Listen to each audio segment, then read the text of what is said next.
When you think of the historical moment na hindi pa bayad ng mga Marcos ang utang sa mamamayan, they have been waging this massive historical revisionism campaign para sabihin, halos sabihin hindi nangyari ang diktadura sa martial law. It was the golden age. Ito dapat ang manumbalik, unrepentant, not having made amends or even acknowledging yung mga krimen ng paglabag sa karapatang pantao, pagdarambong. It would be a real anomaly kung parang ma-reward pa yan. I think sooner or later, we as a people, as a country, we have to show na kaya natin to exact accountability. Acknowledge, apologize for, make amends for our previous crimes as a country. Otherwise, Karen, uulit-ulitin natin, as we are doing now, our previous mistakes. Ayokong mag-iwan ng ganyang, we were talking a lot about the young people, we are talking a lot about young Filipinos this morning. Ayokong iwan ang isang legacy sa ating mga kabataan. Hindi lang na isang unabated HIV and AIDS epidemic, pero isang anong klaseng ugali ng ating sambayan? Ng anti-stigma, anti-discrimination na layo. Hindi rin compulsory on the person. Ang pinaka-strongly encouraged na sabihan ay yung partner kung sexually active, but even then, it must be a decision of the person himself or herself.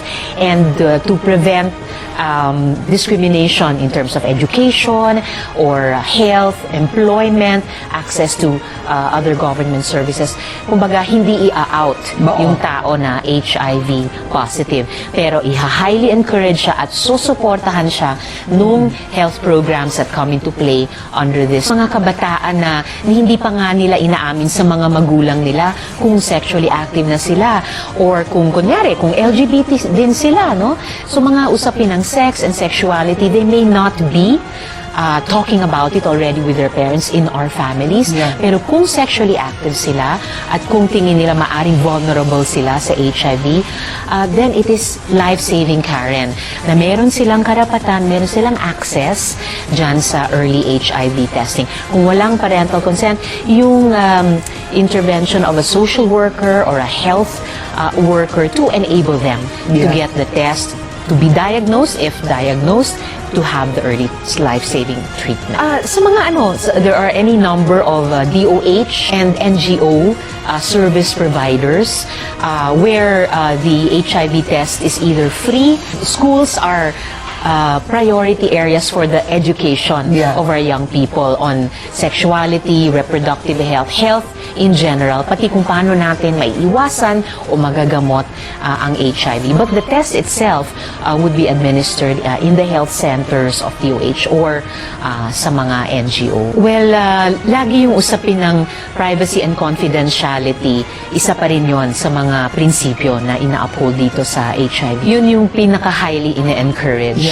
And the person who tests positive is entered into the registry of the strengthened PNAC, Philippine National AIDS Council, strengthened under the law to draw up and implement a multi-agency, comprehensive, integrated program. So any person who may test positive for HIV is highly encouraged to enter into treatment, to inform the partner, highly encouraged, and definitely supported to practice safe sex practice.